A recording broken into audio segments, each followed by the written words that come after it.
Hello, everybody, and welcome in to the 35th edition of Texas Longhorns Live. We really appreciate you being here. You can check me out right there on X or Twitter. You can also check out Gerald right there on X or Twitter, as well as his podcast. So check that out, guys. It really helps us out. Also, leave a like and subscription if you feel the need to do so. We dropped breaking news. I dropped the Travis Shaw committing to Texas yesterday. That did pretty well in here, so please check that out. Also, check out the Amazon link in the description. It really helps out. Mark puts a little bit of change into his pocket. And then check out Mark's call-in show every Thursday, Friday, Saturday, post-game, plus Sunday, 11 a.m. Eastern time.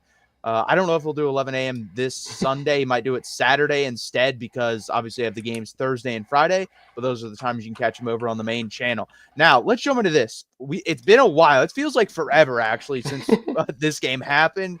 Yeah. Last Wednesday, it hasn't even been a week. Let's recap this game a little bit and get off, I guess, the rewatch again, the highlights, whatever we decide to do to dive deep into this further. Arizona State in this game, this is the thing that blew my mind. So they ran 97 plays. Georgia Tech in the 8 overtime game versus Georgia ran 84. Think about that. Arizona State in 2 overtimes ran 97. Georgia Tech in 8 overtimes ran 84. That blew my mind because I was curious when I thought about that. So I looked up the Georgia Tech-Georgia game. And this defense, I tweeted it out. I don't know what play it was in the game, but I saw a point where this defense, you could tell they were getting tired. I don't even think Arizona State scored on the drive I tweeted out, but you kind of saw the momentum growing for Arizona State. And to me, it was around the 60 to 65 play mark, and the average in the game, 70. So right around the average of a game being played in college football, they were getting tired. So that made sense to me. Gerald, did that pop out to you as well? Yeah, that and you couple that with the time of possession difference that we called out post game. There was almost a 10-minute difference in the third quarter, which I think you saw bear itself out in the results in the fourth quarter, where the defense looked uncharacteristically tired, uncharacteristically undisciplined. Manny Muhammad quit on that Cam Scatabo pass play. Guys just making silly mental mistakes that they don't normally make in those spots. So you see that massive time of possession differential there in the third quarter, which again, you run more plays. And going into the game, it's something that I clocked. Arizona State was going into that a top 10 team in seconds per play, where they would take almost all of the play clock to run a play and kind of keep the defenses on the field. They were a top 15 team in time of possession differential. So that's the game plan. And it's smart from Dillingham because their defense, frankly, as we saw the game ended, their defense can't really keep up with the Texas offense. So that, to me, again, we mentioned it post-game briefly, but I think it's great to bring it back into the conversation. That was the big difference in the first half versus the second half.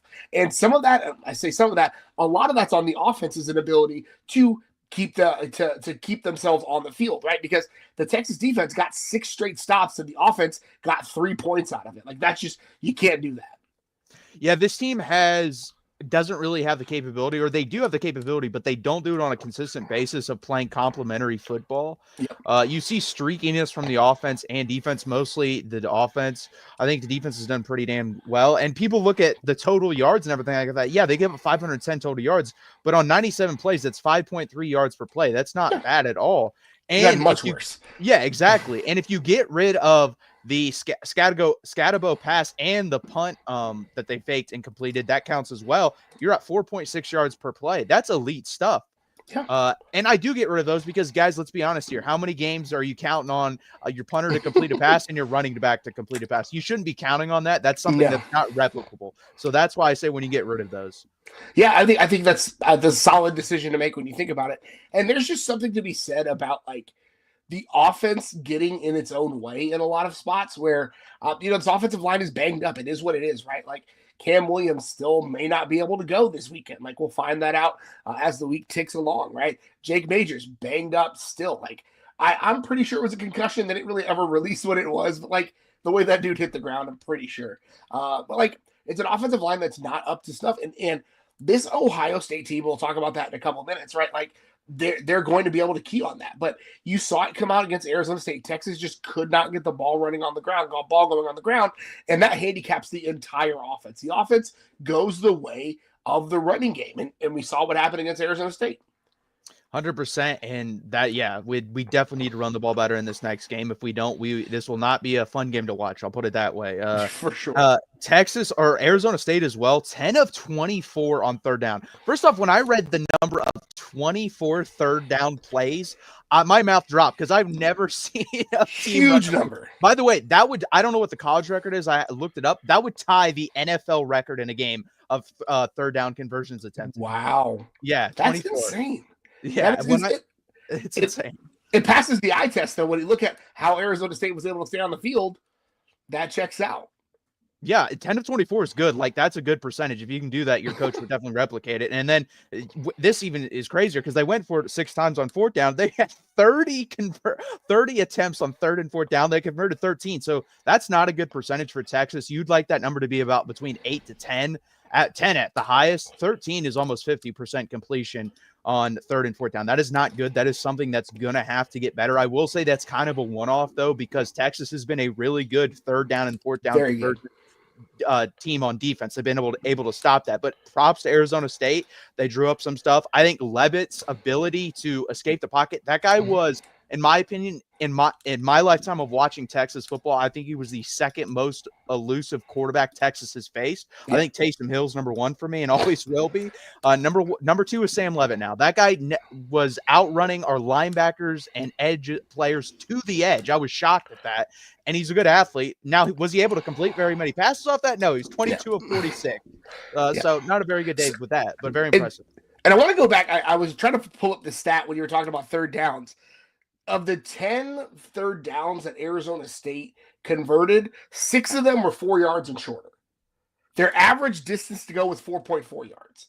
All right. So, like, they not only, like, they did well on first and second down to set them up to have these really favorable 11 of their 24 attempts were 4 yards or shorter. Right. So, I can't say like the vast majority of it, but, almost half of their attempts were from 4 yards or shorter. You're going to convert a ton of those because, especially with a back like Scatabo, that guy just has to fall forward and he's going to get 4 yards. It is what it is.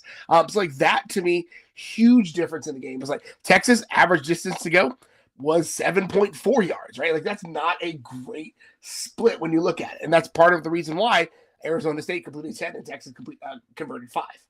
Yeah, 100%. And it's weird because they really, other than a couple plays that off the top of my head, they didn't have any super explosive plays. They kind of just, consistently got 2 to 3 to 4 yards and were able to keep like on time. Whereas we were kind of boom or bust, honestly. Like if we didn't have like a 20-yard play, we didn't have anything. The only big plays they had were the Scatabo pass, the punt pass, the Scatabo run. And then there was a Troy O'Meara big catch, but then that got taken back for 15 yards from the penalty. So I don't even consider that a big play because I don't think they gained anything off of that with the penalty. Yeah. So looking at the big plays, Texas had 9 plays longer than 15 yards. Arizona State had 12 longer than 15 yards. I guess 7 runs longer than 10 yards, 5 passes longer than 15 yards. So like they had some, but Texas was kind of in the same boat, right? The big stat for me is that Arizona State had those 7 big running plays. Texas had 0 rushes longer than 10 yards. I don't know if they had a rush longer than 7 yards. I think the long for the game was like 7. I got to pull that up. Yeah, 7. Trey Wisner had that 7-yard rush. That was the long of the day. Like that's just not going to get it done. No, I mean, that's exactly like the Georgia game. I think the longest rush in one of the Georgia games was like 6 or 7 yards. It's the exact same thing. And that's where everything is going to come back down into this. And when we get into that Ohio State preview, we'll talk about it. If Texas doesn't run the ball, you can beat Texas. If they run the ball, they're very hard to beat, period. Because then you can hit play action off that. Quinn Ewers is good at with turning his back and then anticipating throws and everything like that. But if you have to just throw all the time, they're in trouble. But I will say this, and I would like to see this more. When they run 5 out wide receivers, Quinn Ewers is like one of the 5 best quarterbacks in the country with passer rating. So I don't understand why they don't do that more. I think it like kind of helps him out, see the field a little bit more, allows him more options as well. So to me, Steve Sarkisian, and this is one of the other points I want to get off in this Arizona State game, he has to do a much better job of sequencing his plays and just play calling in general. They just don't make sense sometimes. Like that interception that Quinn threw, bad pass, late, and it's lofted over the middle. You can't do that. Yeah. And but it didn't make sense because I believe that was on 2nd and 6 where we just knocked off a 4-yard run, and there was a play before that to convert to that first down. That was a run as well for 4 or 5 yards. That was successful compared to the other runs in the game. So in my opinion, you should have kept going back to that, especially with what the score was and the time of game and everything like that. I just didn't understand some of the play calls by Steve Sarkisian. Yeah, I would like to see and again, this is something I've said before, I'll say it again, it's a hill I'll die on. Sometimes I think Sark is too smart for his own good, where he's like, okay, we had 2 really successful runs, let's take a shot play now. And like I'm not gonna say don't take shot plays because that's just what football is, right? You find the right time and take a shot play, see what happens. But this game specifically, the offense needed consistency. They didn't need chunk plays. They didn't need to eat up yards in big pieces. They needed 4 yards a carry is what they needed. They needed to be able to crank out 4 yards and let the defense catch its freaking breath. It's like that to me is one of those spots where they have to be able to play complementary football, and it starts at the top, right? If the defensive coordinator can't tell the head coach, like, hey, we need to slow down when your head coach is your play caller, right? And that's one of the things that you struggle with having the head coach as the play caller is that ultimately Pete Kwiatkowski, that's his boss, right? Like he can't say, Sark, slow the hell down, pump the brakes. I need you to make this one go long, right? That's something that has to fall on Sark to call the right plays and to really think about how do we complement what was outside of that. Like, again, that first half was some of the best defense we've seen all year, right? Like, how do we complement that with the offense? How do we slow this game down? And again, we've got a big lead.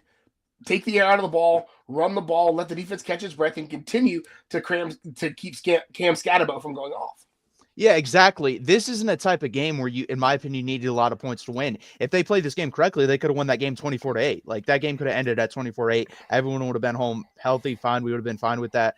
And now this isn't that game where when we play Ohio State, you're going to have probably 5 to 7 20+ yard completions in this game.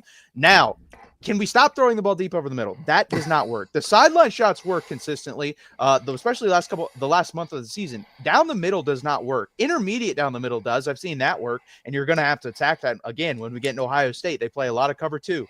Where do you attack cover 2? Down the middle. So Gunnar Helm, you're going to have to win in that. But please, to like the wide receivers on the outs, throw it to them on the outside. Do not throw them post. Don't throw anything like that. I'm trying to think the last time we hit a post play that was deep. I don't even know. I couldn't tell you off the top of my head. I'd have to look. It's been a very long time is the point, because I can think of 5 to 6 times where Matthew Golden's going down the sideline and it's caught. I can think of a couple other times where Ryan Wingo's going down the sideline and it's caught, where DeAndre Moore's going down the sideline and it's caught.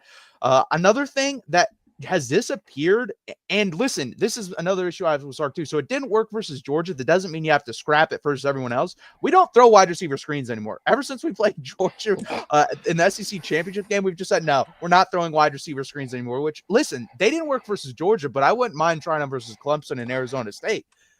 I think you're going to need to do something like that in this game. We'll talk again where I'm like creeping ahead to Ohio State conversation, but like, yes, you're going to need to do something to soften the defense up. Arizona State would have been a good spot to do it. Now, I think going into the game, you probably don't scheme that up enough because you don't necessarily think that you're going to need them against Arizona State. But like, how do you have them in your back pocket when you do need them, right? What does that look like for Sark? What is it looking for the offense? Well, that's what's frustrating is you saw when we needed it, the play calling got better. I mean, the late fourth quarter play calling was much better. The overtime play calling was much better. The Matthew Golden play was a great play both times. The Gunnar Helm tight end leak was a fantastic play that you never see. He's called it twice in 2 years. He called it versus Iowa State and he called it versus Arizona State. Maybe work that in every other game or something like that. It works. I don't know. I just don't understand it. As a big proponent of therapy, Steve Sarkisian and I both, right? I need you to talk to your therapist about why you got to make it harder on yourself, man. Like, why do you have to put yourself in those situations to be excellent? 100%. We'll touch on the offense a little bit for Texas, and then we'll move on to Ohio. We'll actually move on to Steve Sarkisian getting calls from the NFL. We'll talk about that. But first, this Texas running the ball, 22 carries for 49 yards from the running backs in this game, 2.2 yards per carry. That does not get it done. We were lucky to win that football game because of that. It has to be better, period. And I don't know whether we have to put in more inside zone to keep teams honest. I think teams cheat on outside zone and teams know, hey, guess what? When you play Texas, it's going to be 80, 90% outside zone. And I think at some point, Sark, especially this game, you're going to have to run 5 to 7 to 5 to 10 plays of inside zone to mix it up. Yeah, I think you're absolutely right. And if you go and look at like the Texas game logs of just like total rushing, the tightest games they have are the ones with the lowest rushing totals, right? You look at Louisiana Monroe, 51-3, they had 239 yards, 198 yards against Mississippi State, right? OU, 177 yards. Lose to Georgia, 29 yards, 104 yards against Vandy, right? Tight game. 210 against Florida, blow them off the field. 139 against Arkansas, tighter game than it should have been, right? That to me is the bellwether for if the Texas offense is going to be able to play. Is can they run the ball? Can they move the ball on the ground? Because if they're not, there's a nuanced conversation we need to have about Quinn Ewers and his place in Texas history all time. But like as it stands right now, if the offense is not able to run the ball, Quinn Ewers cannot operate the offense. And most quarterbacks can't, right? That's not just a knock on him. That's any quarterback. If you go one-dimensional, if you can't balance, and Steve Sarkisian talks about balance on an offense is being able to run the kind of play you need to when you need to, right? And Texas in this game was not able to do that. And that, to me, an offense off balance always favors the defense. So that's like the thing. If they can run the ball against Ohio State, big if, it'll be a different game. But part of the reason why Texas gave up this big comeback was because they couldn't run the ball when they needed to. Arizona State bled the clock, tired out the defense, and that's a complementary football issue on the offense. Yeah, 100%. And this next thing has been an issue all year. Cam Williams has actually been the main guy I've had the issue with, but I hope he plays in this game because there is a downgrade. That is something I noticed. On outside zone, Trevor Guzman doesn't get the movement Cam Williams does. Makes sense. He's not as big, hasn't played as long. Pass protection-wise, I actually think they're probably about the same, honestly, but it's the outside zone I noticed the biggest thing is with Cam Williams, and I think he will play. I watched some snaps of him today. For a guy with a sprained knee, he's moving around pretty well, so I expect him to play. But 10 penalties for 67 yards, and there are penalties that could be stopped. I don't mind once in a while if a guy jumps off sides, trying to jump the snap count to go get the quarterback. I don't mind that once in a while, once, maybe twice a game. I don't mind aggressive plays like Andrew Makupa coming downhill and blowing people up. If you get a penalty on that, fine. I cannot stand false starts constantly, especially when you're already in bad situations. 4th and 8 in overtime. You know what? Let's just make this harder on Quinn and jump off or get a false start. 4th and 13. He bails us out. There are multiple plays like that, and I don't understand. I don't know what they can do to fix it at this point, but it's got to fix going into next season for sure. I mean, 3 of the 4 false start penalties were on 1st and 2nd downs. That puts you behind the chains. It's a 1st and 15, 1st and 15, and a 2nd and 8 is what you're looking at based on those false starts. It's not a drive killer like it used to be for Texas, but it is an absolutely drive like put the brakes on. It's going to slow you down quite a bit. And again, you mentioned that the false start on 4th and 8, right? Texas converted on the 4th and 13, but that's 4th and game. You cannot. And Kelvin Banks is going to be a top selection in the NFL draft. It is what it is, right? So you cannot have that. You cannot have that happen. These are self-inflicted wounds. It just enabled the defense. When you look at the defensive penalties, because I don't want to talk about it, the big ones came kind of toward the latter half of the game when they were tired and struggling. You have the PI, you have 2 PIs and a holding that come late in the game on that. That running into the kicker one early in the game was just so stinking weird. I just don't think he expected to be that free, and so he didn't know how to control. It's almost like when a wide receiver is too open. But back to the original point, false starts on 1st down, coming out of a timeout, coming out of a TV timeout, coming off of the sideline. If you false start, I had an offensive line coach that would sit you. If you false started coming out of a timeout, you're riding pine for the next series. It just is what it is. It is inexcusable in my book. Yeah, and honestly, they could probably do that with everyone other than Kelvin Banks if they wanted to, because we have pretty good offensive line depth. But you don't want to do that. Honestly, they probably should have done that earlier in the year because it's been an issue the whole damn year, and it's really 100%. Frustrating to watch. And this game's going to come down to them. It really is. I think that's one of the matchups when we go into the Ohio State preview. This is where I think Texas matches up very well. You have legit really high-level NFL talent along this offensive line. They just need to play up to that capability. If they can do that for a game, they can beat Ohio State. But we'll see if that happens. Also, on that punt block, I wanted to hit on that because everyone was talking about, oh, Arizona State got screwed with targeting, and I've been sick of hearing that. By the way, that's not a penalty. He was outside of the tackle box. Once you run outside of the tackle box as a punter, you can blow up the punter. So that shouldn't have been a penalty. It was a BS call. So there you go. And guess what? They scored 3 points on that. I mean, officiating has been bad this year and getting worse. I don't know what to tell you. It was bad. That game especially was freaking terrible. It was almost like a Big 12 game ever. Yeah. And it was a Big 10 crew, so it wasn't. And that's the thing, too. I don't know who the officials for this game are. It's going to be interesting. But what I have noticed is they're not going to call holding. I watched the Ohio State-Oregon game. Ohio State was getting held. Oregon got held a couple times. Texas got held a lot versus Arizona State. They're not going to call holding in the college football playoff. I haven't yet to see very many holding calls. And here's the thing. If you're going to call it that way, call it both ways. I don't care. Like, as long as one team isn't getting favorable calls over the other, just call it the same either way. If you're going to call it tight, call it tight. If you're going to call it loose, call it loose. I don't care. Just call it the same for both teams. And again, I'm somebody that says, like, you should never put the game in the hands of the referees, but there are times when that's impossible, right? But like, I don't. If you're going to let both teams hold, great. Call it down the middle. If you're going to call it a tight game, call it down the middle. I don't care if it's tight or loose. It's more frustrating when you call it maybe a little more loose, but it is what it is, right? Just call it down the middle. I've always been a big proponent of this, and people probably wouldn't like it, but if it doesn't affect the play, I don't call it. That's how I look at it. If it's on the freaking backside of a play, I really don't care what happens, or I don't. If it's affecting the play, I care. Call it. Just like that pass interference that was not catchable in the end zone they threw on Jahdae Barron. That ball was not going to be caught, whoever the wide receiver was, and they called him. I was like, why? The wide receiver is 8 feet tall. You didn't know that, right? That guy's 8 feet tall. Yeah. And he's got the what is that, Space Jam Michael Jordan ability? Yeah. Stretch Armstrong. Oh, yeah. Troy V says ACC crew. Honestly, I don't know what conference has the best officials. I think SEC officials from what I've seen this year are pretty good compared to the Big 12, at least. That was my first experience of the Big 10. Not very good on that. ACC, the only thing that comes to mind is when Miami and Duke played that one game and there was like 20 laterals back and forth and Duke ended up winning that game. There was like 9 different times where the ball was actually thrown forward. So that's like a bad memory I have from the ACC crew. So I don't even know, honestly. We'll find out on Saturday, I guess. Yeah.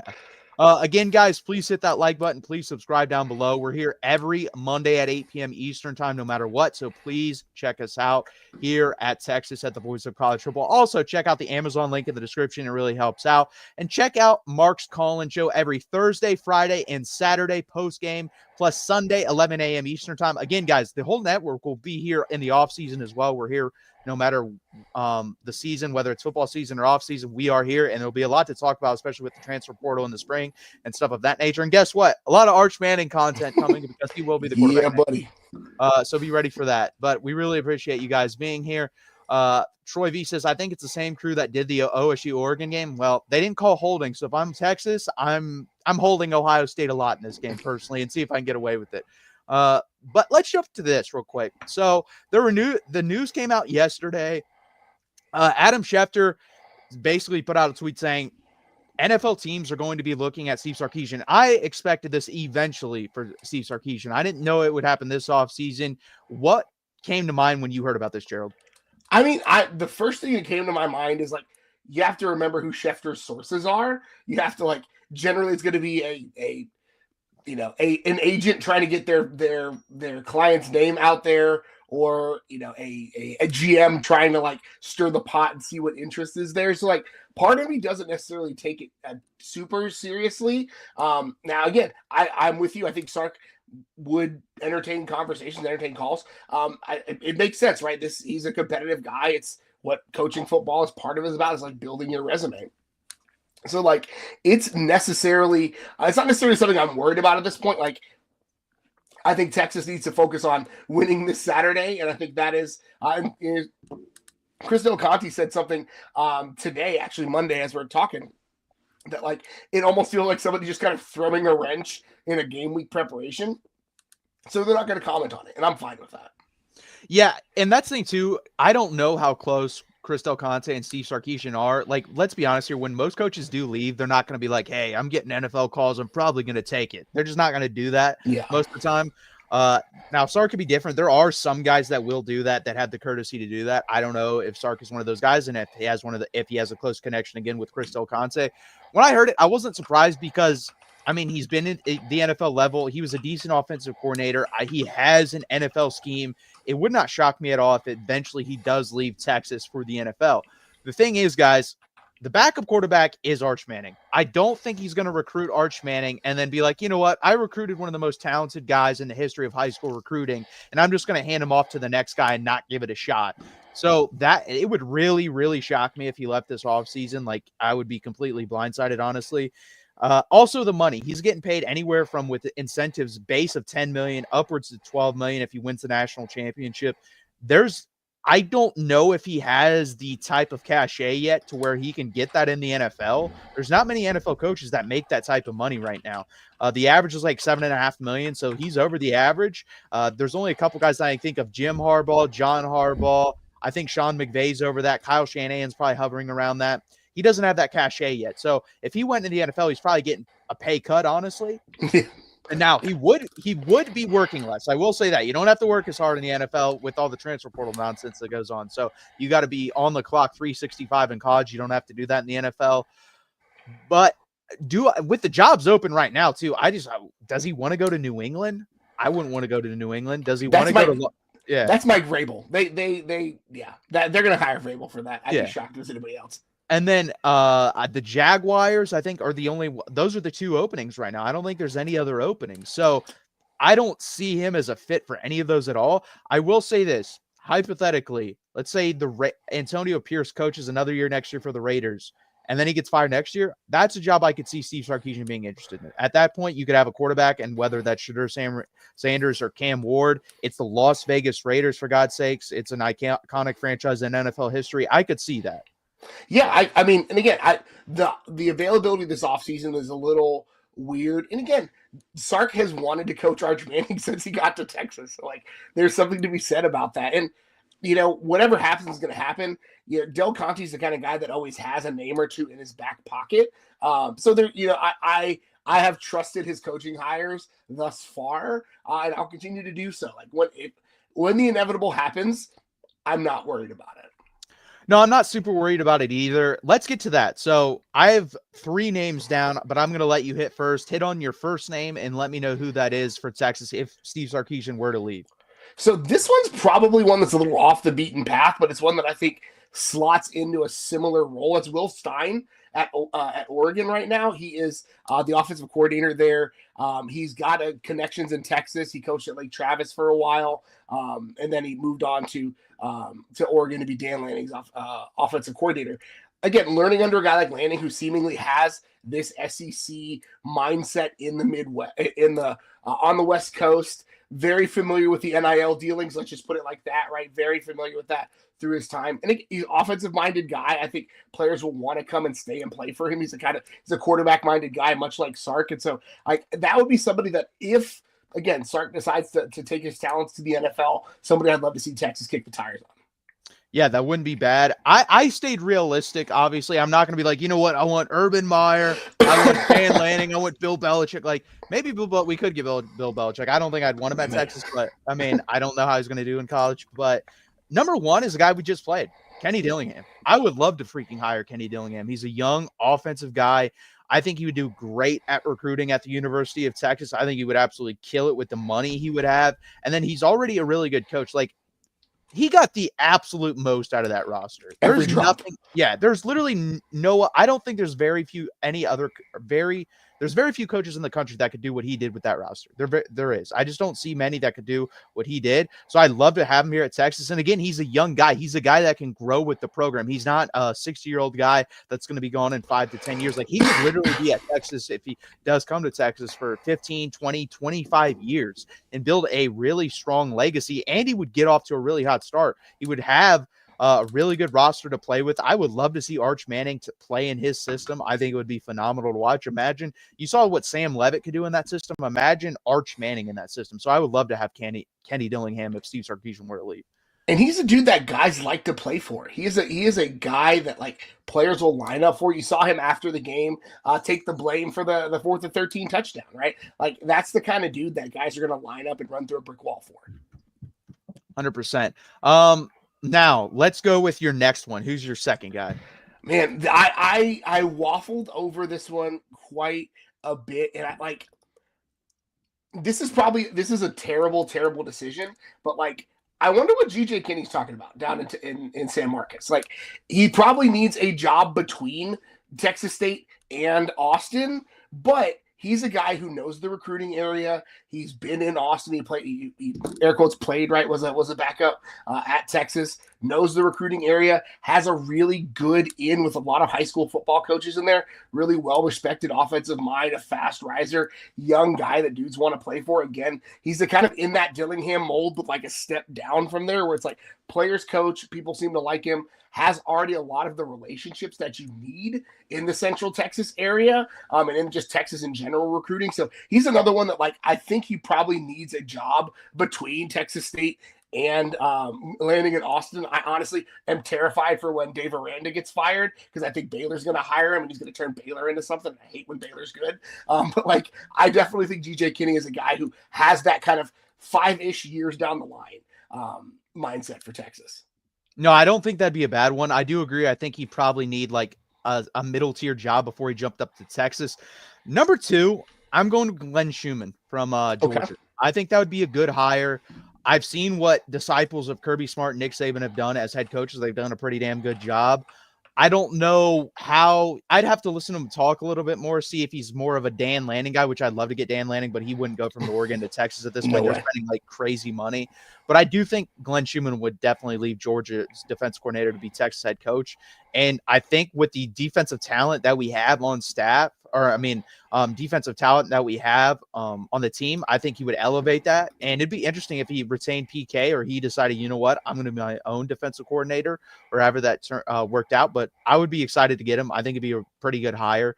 I think there is, like I said, a fall off for me after Kenny Dillingham. I think that's a home run hire for me personally. And the next 2 guys or the next guy named after Glenn Schumann won't be as good, but still, I think a solid option if Steve Sarkisian were to leave. Absolutely. Yeah, I think Schumann is a heck of a defensive coach. It'd be a very big philosophy switch, and I think it'd be interesting to see that happen. My last guy is a guy who's coaching in the other semifinal game. I think Andy Kotelnicki is another name that I think Texas could and kick the tires on if Sark decides to take his talents to the next level. He's been a fast riser in the coaching circles. He's part of the reason why Kansas was good last year, and him leaving is part of the reason why Kansas was not good this year. Penn State has seemingly figured it out on offense. And what was the big change? They got rid of the offensive coordinator that I've said has been stealing money for the past decade and hired Andy Kotelnicki.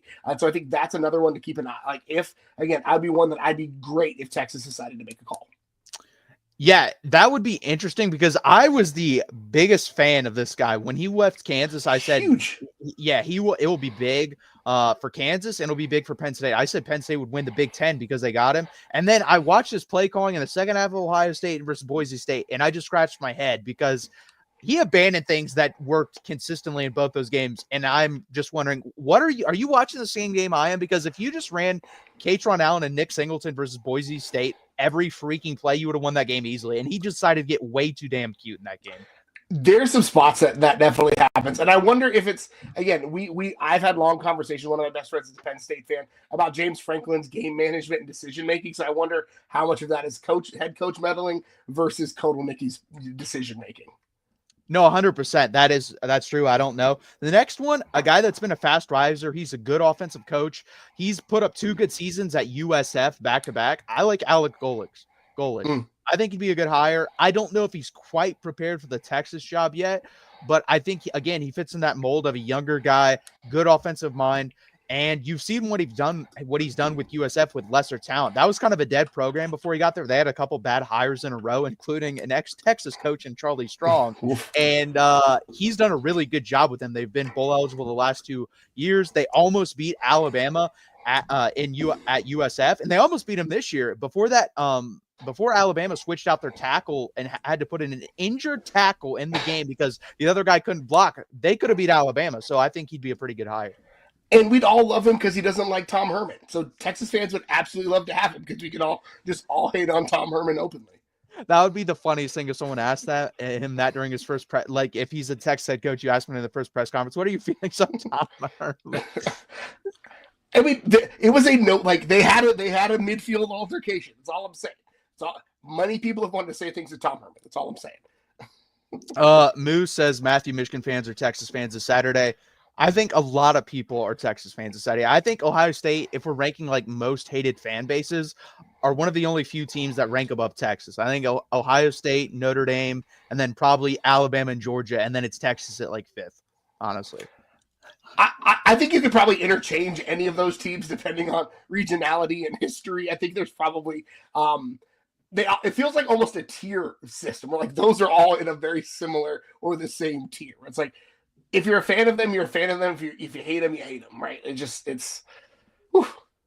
Yeah, 100%. I agree. I think those are pretty interchangeable. So that does it for the Sark leaving for the NFL. Again, I don't think either of us think he's going anytime soon. I think the real concern comes after Arch Manning leaves. After that, we'll see what happens. But again, guys, please hit that like button. Please subscribe down below. It really helps out the channel. Also, check out the Amazon link in the description. Also, check out the SEC, Michigan, Ohio State, Texas on your favorite audio platform. You don't have to watch us. You can listen to us. Doesn't kill your battery as much, and you don't have to look at our faces. So if that's your vibe, go ahead, listen to it. Spotify, Apple, Amazon, go check it out. Now, let's jump into the game, what everybody wants to hear.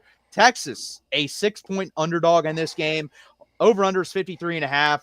And, guys, this is pretty crazy because before this game, according to Josh Pate, and he works with FanDuel, this would have been a 1.5 to 2-point spread. Because of the games that happened, this jumped 4, or I think it opened at 5. So it jumped 2.5 to 3 points just based off of the vibes that Vegas got off those two games. Gerald, what do you think about this game? I mean, I think similarly to what Vegas did. Like, I did not expect Ohio State to dismantle Oregon in the way that they did. I expected them to win. I had them winning, but that was a 41-21 feels almost like it's overstating how close that game was.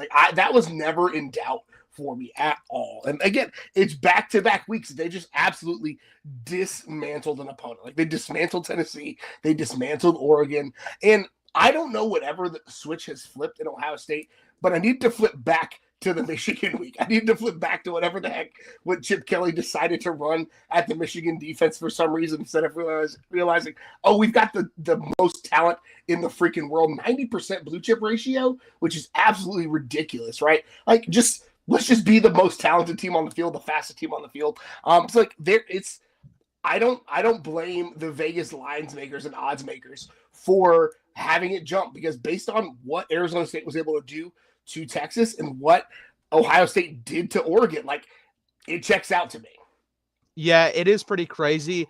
So I watched Ohio State and Oregon. I watched Ohio State, Tennessee, obviously, and something jumped off to me that they were running just different schematic plays than they did versus other teams. And I obviously am not a coach. I also don't have the all 22 handy to me. So I jumped on YouTube. I went to Pro Football Focus and I forget his name, but he called it out too. So apparently they have just completely gotten rid of inside zone. They do not run inside zone anymore. They completely changed the running game to it's all counter now. They're running 75% counter. And that's because I think they realize their offensive line is not very good at sealing off on the inside, and they're better athletes than they are blockers. So they tell them, get out in space and maul people, run downhill, put them on their ass, basically. And they've also become better passing off of that as well. They've gotten better scheme passing through that as well. So it's going to be interesting.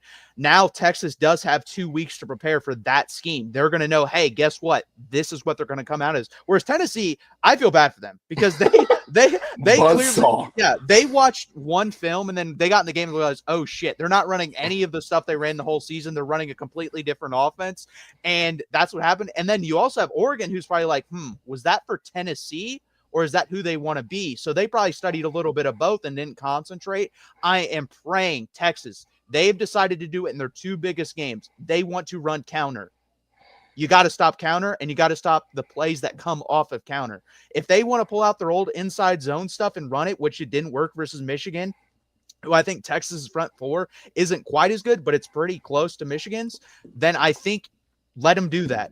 But you got to prepare for the new scheme, in my opinion. Yeah, I'm with you on that. I think Chip Kelly took whatever he did against Michigan and just burned it. Like burn it, salt the ashes, throw it away, whatever you need to do. Like throw it into the lake.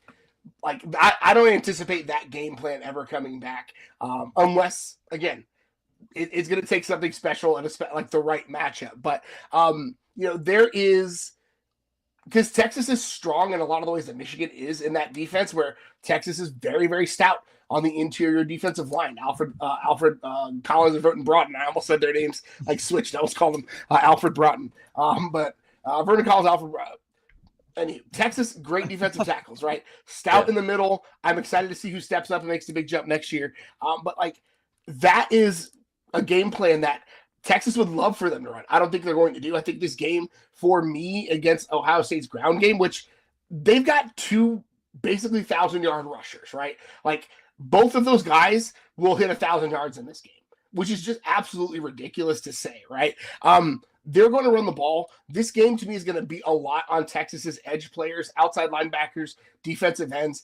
Can Trey Moore do what he's done all year and set the edge, force things back inside toward help, towards the middle linebackers? Can Colin Simmons create enough havoc against, like, man, this is not a knock on Ohio State's offensive line because they're really good, but like Colin Simmons is a freak. He is fast, he's twitchy, he's physical. Can he create havoc along that edge? And again, force those outside runs, those counters back toward the inside, toward help, towards the strength of the defense? Because and again, this is not any knock on any defender on Texas. I'm going to take either of those Ohio State running backs against the Texas second-level player 10 times out of 10. It just is what it is. Like, no offense to any. Maybe Andrew Makuba gets a couple of them, but those are two of the best running backs in the country, if not the two best running backs in the country, outside of like Ashton Jeanty and Cam Scatabo, right? Like those two guys. But like, I maybe would put these two up against them as well. So like, that to me is going to be the battle. Can the Texas edges keep the edges on and keep those counters inside? Because if not, it's going to be a long day. Yeah, and I trust Barron Sorrell and Trey Moore to do that. Colin Simmons has been, iffy at times with that. He's a freshman. Yeah, exactly. That's what I was going to say next. He's a freshman. I don't expect him to do that. We shouldn't put him in those situations. I would put him on obvious passing situations is how you should handle him in this game and let him eat because he's really good at that. He has 9 sacks as a freshman. So he's a special player in that. And then I also trust Jahdae Barron. Like, Jahdae Barron's a super physical guy. I trust him in the run game as well. I think he's going to have to make some plays in the run game. He's going to have his hands full. Let's go to key matchups because I think there's a couple key matchups in this game Texas has to win for them to win this football game. And the first one I want to talk about is Cam Williams versus Jack Sawyer and then Kelvin Banks versus JTT. Those two guys for Texas are going to have to win their matchups in pass and in run, especially in run. You are going to have to seal off the edges and take advantage of those guys. I will say this. I think if I'm choosing one, Kelvin Banks, you have to dominate JTT. You're a better player than him. He's like a second or third round player. You're going to be a top 5 pick in the NFL draft, most likely. Dominate this matchup. You have the capability of doing that. I've seen you do it. I've seen you dominate guys like Michael Williams at times, guys like Jalen Walker, guys like Will Anderson. Yeah. So you have the capability of doing that against guys that were better players. All 3 of those guys I named are better players than JTT. Cam Williams, I think that's a more even matchup. Jack Sawyer is playing his ass off the last 3 games. Like, it's by far his best stretch of football. I live in Ohio, so I watch a lot of Ohio State football. And those guys, I've said to my friends, and they've agreed with me, they're 2 of the more overrated prospects in the history of Ohio State up until this point. They played their asses off the last month of the season. They played phenomenal. I will not say anything different because that's what they have done. But Texas, you have 2 guys that are going to play in the NFL, and those 2 guys might get drafted ahead of the other 2 guys. Play like it. That's what I'm going to say. Play like it. Yeah, and I mean, you have to, like, if you go look at their game log for sacks, right? Ohio State, the 2 games that they were kept without a sack, that first Oregon game and the Michigan game, right? And again, Michigan didn't run an offense that really, like, predicated them getting many sacks, but the difference between the 2 Oregon matchups where they were able to harass Dylan Gabriel in one and not the other, right? 8 sacks in this quarterfinal game, no sacks in the regular season road game in Oregon, right? So like that to me, 4 sacks against Tennessee, 12 is taking the quarterback down 12 times in the last 2 games. Massive, massive number. So I think you're absolutely right. Those defensive tackles and offensive tackles, defensive ends, that is the thing that is giving me the most anxiety. Yeah, 100%. And it's weird because Tennessee actually, in my opinion, did a worse job than Oregon's offensive line. I thought there was more pressure on Nico. Dylan Gabriel had some time to throw in that game. There was just nobody open in the back end, and he eventually just had to take the sack. I thought most of those were actually coverage sacks. Johnny, we're going to try our best. We're going to try our damnedest to take him down. But another matchup that I want to talk about is, I mean, this is just obvious. Our secondary versus their wide receivers. How do we cover them? Do we shade a safety over to Jeremiah Smith? I'm sure we'll do that. I watched Brooks Austin again talk about Oregon versus Ohio State. He has all 22, so that's how I watched the all 22. And they shaded over to Jeremiah Smith's side. He just made some unbelievable plays. And you're going to have to write that in. Texas, I hope you're telling your guys, hey, listen, he's going to get us 1 to 2 times, maybe even 2 to 3. But we have to win most of these matchups, and you can win most of these matchups. Listen, I think Jahdae Barron can cover Jeremiah Smith one-on-one for a certain amount of plays. Do I think he can do it consistently? No, because I don't think there's very many people on the planet that can do it consistently, and the only ones that can are in the NFL right now. So I think you're going to have to bracket him. If you can't bracket him because he's in the slot, you're going to have to figure it out some way. But you're going to have to do something different than the other 2 teams have done, because if you do the same thing, you're going to get the same results. You can't just bang your head into that wall. Yeah, I mean, and I was on the Ohio State show earlier today, and I talked about like it is a fool's errand and bad expectation to ask like, what does Texas do to shut down this Ohio State passing game? Not a damn thing. There's nobody in the country that could shut down this passing game. I mean, if you cover Smith, Agbuka is right there, right? If you cover those 2, Tate is right there. They have got, and this is why like I will fight Brian Hartline if I ever see him, right? Like, I was a Dolphins fan. I love him, right? But like, also stay out of Texas and quit recruiting all these studs.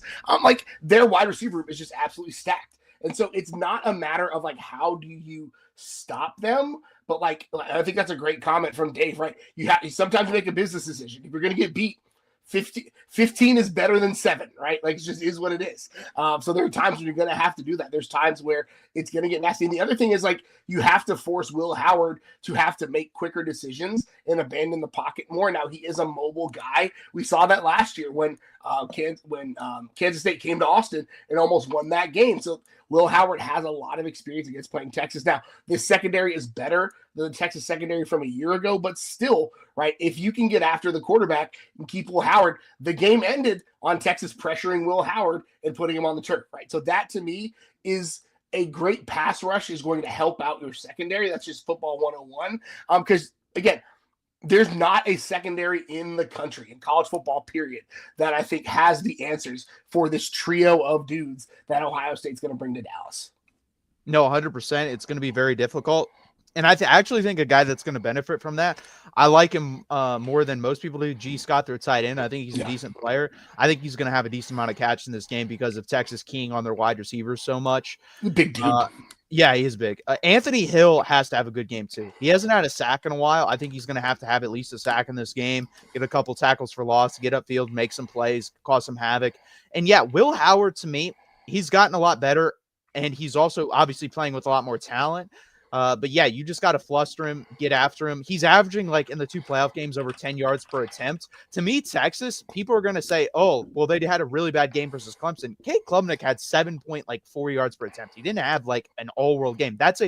Usually when you're looking at yards per attempt, anywhere from 7 to 8, that's a good solid game. Anywhere from like 8.5 up is a really good football game. To me, if for Texas, you got to keep Will Howard in between that 7 to 8 yards per attempt. But if you can do that, I think you can beat them. But if you're just going to allow them to just generate explosive play after explosive play after explosive play, we don't have the offensive firepower, especially versus this defense, to keep up with them. So you definitely got to stop the explosives, and Texas has done a relatively good job with that. They've had a couple breakdowns in the playoffs more than the regular season, but you're also going up against better competition, so that's to be expected. But again, keep them around that Clemson blueprint, 7.5 yards per attempt. I'm cool with that. Yeah, I think it makes sense. It's again, you're not going to shut them down. It just is what it is. There's those guys can go supernova on any given play. So, like, how do you limit them between those moments? Yeah, guys, think about it. If you give Ohio State 4 plays and they go score on 4 plays for a touchdown, that was only 4 opportunities to make a mistake. If you consistently make them make 10, 9, 8, 10, 11, 12 play drives, those are more plays for them to make a mistake. So you got to make them just keep them matriculating the ball down the field very slowly, basically. Like what Hank Strom used to say for the Chiefs, matriculate the ball down the field. Yeah, you gotta do that because you can't allow this team to just explode over the top versus you. And I will say this too. I think Texas is better designed to stop their running attack than Arizona State's. Cam Scatterbu, guys, he's like a boxer that got better in late rounds. Like he got tired, but he's so big and handed so many blows to Texas. He just was body blow after body blow after body blow. Travion Henderson and Quinshon Judkins aren't that. They are guys who want to, make you miss and then run by you. And Texas is honestly, since PK's been here, has done a really good job with guys like that. They really don't get beat by speedsters out of the running back position. Not at all. And I can't say not at all, but like more often than not, short tackling, gang tackling, the way to slow those guys down is to put multiple bodies on them. And that's what Texas has done really, really well. Yeah, 100%. Let's jump on, especially to the offensive side of the ball for Texas. I think it's pretty simple here. You have to run the ball. If you do not run the ball, and Quinn Ewers has thrown this 35 plus times in this game, you don't have a shot here. I don't care how you manufacture it, reverses, end arounds, whatever it is. If you can't manufacture it through the run game, manufacture it through the quick passing, especially tight end, wide receiver screens. No, a play you cannot run. You cannot run the turnaround screen. It will not work in this game. It does not work versus big-time competition. I do not want to see that play, but run other screens. Like the mid-tunnel screens have worked versus teams like this. They have. Get Silas Bolden just running around playing naughty toddler football in the middle. Like, let him just run around like a bad kid at a cookout. Like, get him in space. Get Jaden Blue in space, right? Like, that's something that if you cannot run the ball to start the game, dump something off to him in the flats and see what he can do. He's a guy who's faster than geometry in a lot of ways. And so, like, there's a way to get him into space. There's a way. If Isaiah Bond is able to go, that's one to watch. If DeAndre Moore is able to go, he's a guy who's got some quicks to him. Like, supplement that run game with those with those short passes, with those quick dump offs. The things that Texas fans hate to see Quinn Ewers do are the things that Texas really has to do in this game, I think, to supplement that running game. And Texas has seen Sark has seen a Jim Knowles defense for like one time when they overlapped. I think it was the 2021 season, Sark's first season there in Austin, Jim Knowles last in Stillwater, and that was a really good Oklahoma State defense. Sark struggled to scheme up, and part of that was the quarterbacks were Casey Thompson and Hudson Card, so part of that is the issue there. They threw a couple of picks in that game. But like that's another matchup I'm watching is Sark and Jim Knowles. Yeah, 100%. That's going to be interesting. They don't really play the cover 3 high look like Oklahoma State did. It's more like a cover 2 inverted look. That's what they've been mostly playing in the playoffs. So that's going to be interesting. And you have to exploit that down the middle of the field. And I think Gunnar Helm, that's going to be big. I also think Jaden Blue versus the linebackers, if you can get them out in space and passing as well. Listen, Jaden Blue one-on-one, I'll take him versus anyone in the country. I don't think there's anyone one-on-one that can cover him out of the backfield. But he does fumble, and that's something he fumbled going out of bounds versus Arizona State. So he's going to have to hold on to the ball here. We're going to need him. I think you're going to see more passes to the running backs in this game. I think you're going to see passes to Juan Davis. I wouldn't shock me if he has 3 to 4 catches in this game as well as a safety blanket. I would also like to see another way to beat the high 3 look.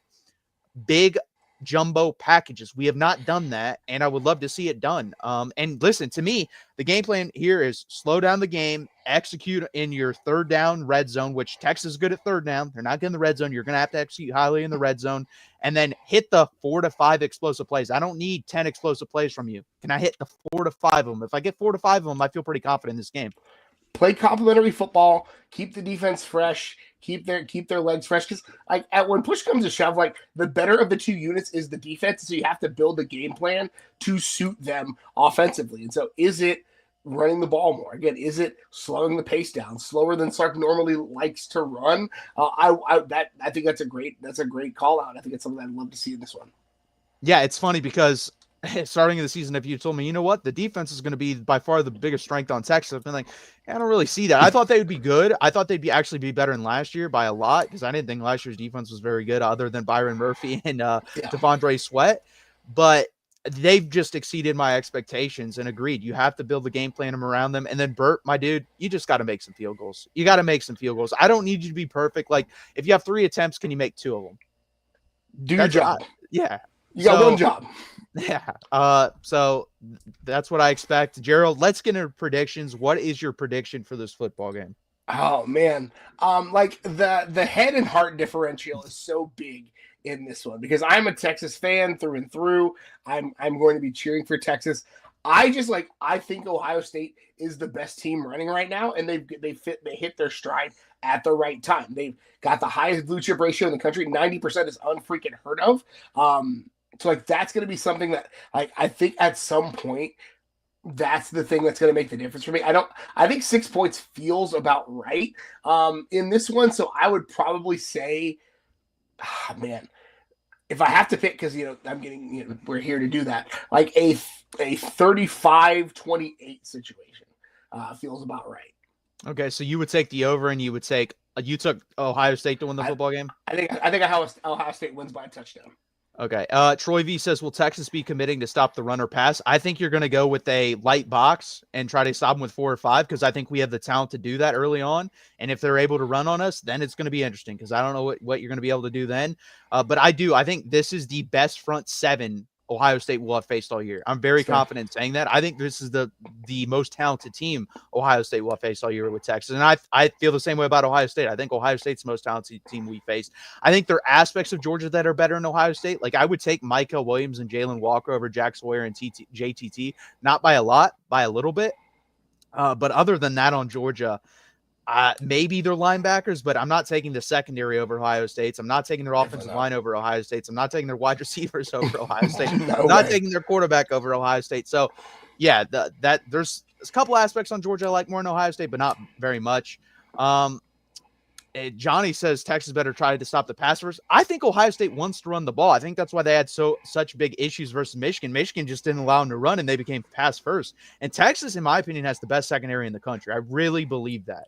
I love Jahdae Barron. Malik Muhammad, he needs to have a good game. He's had inconsistent 2 games. He's had good plays in both. He's had bad plays in both. I just need him to be more consistent.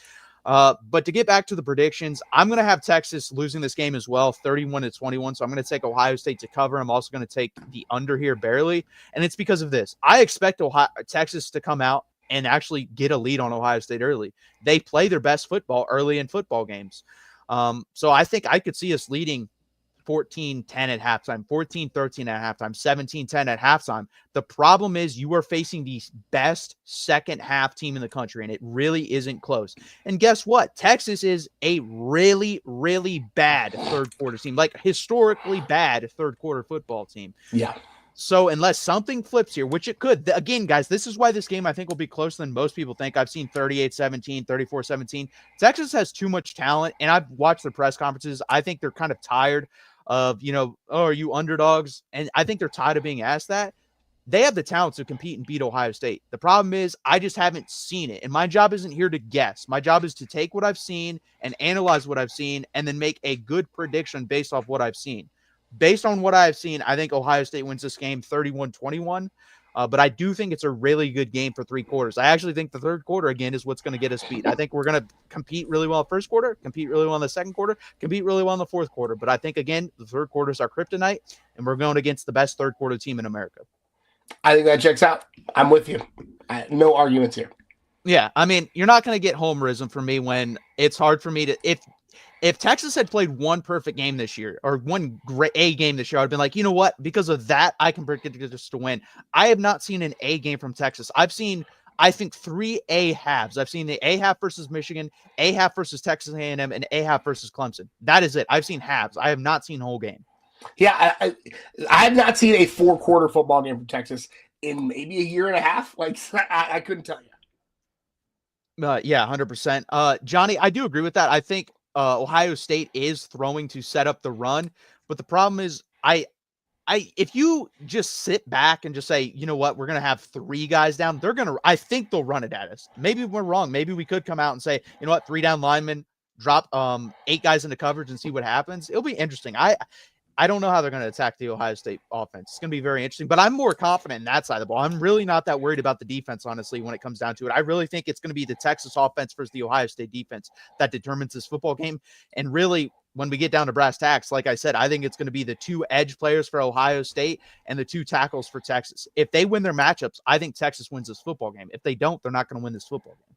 If is doing a lot of carrying in that sentence, right? In that statement. Yeah. We need to see it. Texas better come out there with that underdog and nobody respects his mindset. I think you definitely, I mean, Steve Sarkisian definitely came out with that. I don't know if anyone has seen that press conference, but someone asked him, how do you cover these guys? He's like, man, I just don't know. I don't think we can cover them. They're just better than us. And he said that with a straight face and didn't say anything after that, didn't laugh, didn't smile. And you could tell he's pretty like, you know what? We're the underdogs, F you mentality type of thing. So I like it. He learned from one of the best. He stopped the stupidity, wasn't an act. Yeah, of what, trying to run, I guess, as Ohio State, not throw. Like I said, they've changed up the scheme completely. They've gone from inside zone to counter now, and that's made a difference. They realize, and I respect that, because there's very few coaching staffs who would come in, go into the playoffs and just sit down and be like, have a come to Jesus moment and say, hey, we can't win a national championship with what we want to call. How can we win a national championship? And they came up with this, and it's worked beautifully. Now, I do think it does help a lot that we have 2 games of film to watch and study on that now, whereas Oregon had 1 game and Tennessee had 0. So I think that does help. I'll let you hit on this one, Gerald.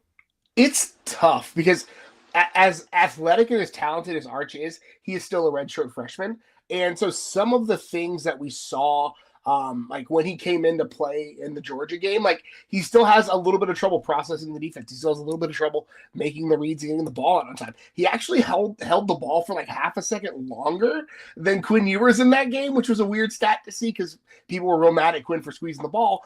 They just forgot Arch did it too. So like, I just don't necessarily know if the athleticism of the legs can overcome what Quinn brings as far as just a maturity standpoint, right? I think back to the big run against Clemson. That was an audible. The 4th and 13. They had seen that look on film, audible to max protect, created some opportunities for Texas, created that opportunity for Texas to slip it behind the safety. So like that's where I think the difference is at this point, is like Quinn is able to read and recognize the defenses and knows how to operate within the offense. And Arch is really just absolutely, he's 19, 20 years old. He just doesn't have the reps in the trenches yet. Yeah, 100. I completely agree. I, again, retweeted with the 4th and 13, said this is why Quinn's a starter and not Arch. He doesn't have the capability of doing that at this point. I will say this, though. People were right about this. I think Arch Manning is the perfect quarterback for this year's Georgia, to beat this year's Georgia team, because we saw that with Notre Dame. They scored 9 points offensively, but guess what the most successful thing was to do? They relied on the other aspects of their game, and Riley Leonard ran the football. So yep. I think actually Arch Manning probably would have been the best option to beat Georgia. The problem is, how do you do that? Hey, Quinn, you can't play this week. Arch is better for this game. You can't do that. No. Yeah, it's interesting. B Bean. So am I the only one who thinks Texas will win? Wow. I mean, I'm hoping Texas will win, but hoping doesn't get you very much. This is the big issue with like being somebody in this like space, right? It's like I'm a like tried and true Texas fan. Like all of my kids' rooms have burnt orange in them. My kids, like I went down and celebrated with them right before we did our post-game live stream. Like I am a massive, like I'm going to be cheering my heart out, but like part of what we're doing here and part of what we're supposed to do here is objectively talk about the game. And from what I've seen, Ohio State is peaking. Texas has been shaky. Like that's just what the objective side of me has to say. Yeah, and I think Gerald and I both agree Texas can win this football game. Absolutely. They have the talent, coaching staff, and everything to be able to win this game, and I don't think they're going to get blown out. I don't expect us to lose anywhere near as bad as Tennessee or Oregon. I don't. I would actually be pretty shocked by that. I'd be way more shocked by that than beating Ohio State. I don't agree with some of the stuff I've heard and seen of 38-17. I'd be shocked if Ohio State scored 38 points. We only put up 17. I really would be, because I think this defense is really good, and I think Sark understands complementary football is going to have to be a big thing in this game. Yeah. And again, this offensive line, man, they just got to do it once. They need to do it once. They have the talent. I just got to get it once. That's all I got to say. Absolutely. David also says Troy V. The good news, Howard is playing his best football. Yes, Will Howard is playing very well. That's the thing too. So Gerald, if you were to rank the remaining quarterbacks in the CFP, how are you ranking them? Ooh, that is. I mean, I think Howard has to be number one at this point. Like, it's really where it goes. Probably, maybe Ewers is at 2, right? And then I don't like. Aller's good at Penn State. I think Notre Dame's quarterback probably drops in last. So I would say probably Howard, Ewers, Aller, and then I cannot come up with his name right now, but Notre Dame's quarterback at 4th. Yeah, Riley Leonard's, I think, the 4th. I Yeah. don't think that's a discussion. Sure, it should be. I think the other 3, I think you can debate.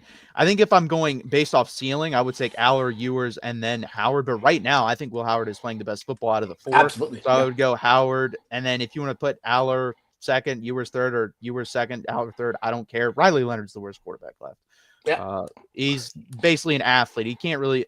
He's an okay thrower of the football, but that's a thing too. That game's going to be interesting. I think Notre Dame's going to win because I think they're literally better everywhere else other than quarterback. But hey, if a great quarterback has a great game, that's all it takes. And that's the thing too, Quinn. Can we get consistently great play from you? I've seen great play, in a quarter. I've seen a great play in a half. I've never seen a great play throughout a whole game, really, other than Alabama. Can we get that? Who knows? Yeah.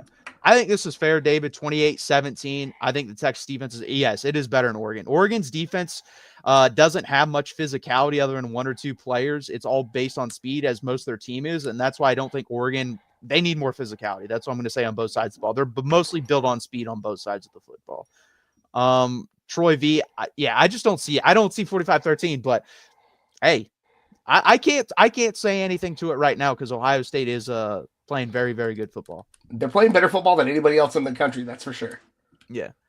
Burks 35-15. That'd be a weird score. OSU Buckeyes will win, unfortunately. Yeah, I know. I want to know. I got to look this up. The percentage of bets placed on Ohio State or Texas. I'm interested based off like what I'm seeing on Twitter and everything and YouTube. It should be like 80-20 Ohio State. But I bet if I go in there, I bet it's a lot closer than I think it is. Folks are just. I mean, Ohio. And I feel like a lot of the commentary is less about Texas and more about just how good Ohio State is playing. Like, Ohio State's just playing at the ceiling right now. So, like, that's part of the analysis of it is Ohio State is hot at the perfect time. Yeah, 100%. No, I agree with that. And that's the thing, too. I don't know how much of the press conferences you've watched, but they don't talk. They really didn't ask Texas about Texas. It was all Ohio State. And same with Ohio State. They asked Ohio State about Ohio State. They asked Texas about Ohio State. Texas wasn't getting asked about Texas. Ohio State wasn't getting asked about Texas. And that's why I really do think they're going to be pretty pissed off. I do. I think they're going to come out pretty pissed off. Now, again, in game, that doesn't matter. Preparation, it can definitely matter. You can up your intensity during preparation being the underdog. In the game, it's not going to matter. No. Johnny says, got to take away Jeremiah Smith and make Howard read the field. I agree with that to some extent. Dave, you need to start talking about how soft they are until Day decides to show you and get off his game. Okay. If the line moves up, people are betting OSU. Well, yeah, I think it stayed the same, though. I don't think it's moved really at all since it's open. I think it opened at 5 or 5.5 and maybe moved up to 6. Or it is 6 right now, so it's moved up half a point. Burks, you guys did lose George twice, but I'm rooting for Texas to win. This will be the last one, and then we'll get out of here. But do you expect Texas to blitz? Gerald, I'll let you hit on that. I mean, yes. I think there is something to be said about getting Will Howard off schedule and off script, having to forcing him to have to process and read through and read the defense. And again, that's another way to mitigate let's just say it, like Ohio State has the best receiving core in the country. So the best way to limit what they can do is to keep their quarterback from getting comfortable, because Will Howard with a clean pocket and those dudes is going to pick apart 100 and all of the 100% of the NCAA teams there, because it is what it is. So you have to create some pressure. You have to do a lot of work to get him out of his scheme. And again, I talked about it earlier. Like, Will Howard was trying to win the game for Kansas State last year in overtime, and it came because Texas brought the pressure, got him out of the pocket. He tried to do too much with the ball. We saw it in the first Oregon game where Will Howard tried to do too much on the last play and the clock ran out, right? So, like, there are times where folks have gotten after him and forced him to make some weird decisions. So that, to me, has to be part of the game plan. 100%. I actually think they're going to, if they do blitz, it's going to be on early downs. Yeah. I think they'll bring it on downs you wouldn't expect, try to get him behind the chains, force second and longs, thirds and longs. I think you'll see Anthony Hill blitzing a lot. I really do. I think you're going to see him coming up. I think you'll see Trey Moore, he can come off the line or they can drop him as a linebacker and blitz there. Yep. But I think you're going to see a little bit more schematic decisions here from PK. Usually he doesn't do that. Usually he just likes to play, cover 2, cover 1, cover 3, pretty vanilla stuff. I think you're going to see more blitzing in this game. Yeah. It's going to be very interesting. He's a really good defensive coordinator. I trust him. He has a very long track record. Be interesting what he decides to do here, but it's going to be an interesting game. It really is. We have a lot of good coaching, and I think the 2 most talented teams in America this year, in my opinion. I agree. Again, guys, can you please hit that like button? Please subscribe down below. We will hit on this again real quick. Texas, we both expect them to lose, unfortunately. Gerald has them has Ohio State covering, as do I, with the -6. So I guess trust our opinions or not on that. But again, guys, please hit that like button. Please subscribe. Also check out our Twitters. That is my Twitter right there, or X, whatever you want to call it. And this is Gerald's right there as well as his Longhorn podcast that he does with his friends. So please check that out as well. They do a really good job over there. And then, guys, every Monday at 8 p.m. Eastern time, join us for Texas Longhorns Live. We really appreciate you guys being here. It's been a lot of fun talking with you guys. Troy, we really appreciate you guys being here, and you got Buckeyes fans being here. Again, guys, please hit that like button. Please subscribe down below. And we will be here after the game, win, lose, and there will be no draws. But win or lose, we will be here after this game. So again, guys, thank you for joining us, and hook 'em. Hook 'em. College football is even more exciting with some action on the line. And the games are even better when you're cashing in. And the Voice of College Football is the place to be to get the greatest value. Let's start with my picks. 75% against the money line, 58% against the spread. I've got a 40-year track record. In fact, in 2023, at $100 played per game, you would have netted over $9,300. And guess what? I'm just the warm-up act. Steve Merrill, our ace in the hole, show stopper from Wager Talk. 6 years with the Voice of College Football, over 30 years in the industry. Steve gives us analysis on all the big games, but you can't miss Steve's weekly under-the-radar pick, which went 21-5 against the spread the last 2 seasons. I repeat, 21-5 against the spread. You also get picks from some of our top analysts here at the Voice of College Football, including Steve Dace and Matt Zemek. Become a YouTube channel member or Patreon member for just $99 per month. Go to the main channel on YouTube, click join, and select the betting tier. Do the same thing on Patreon. Make 2024 a winner now.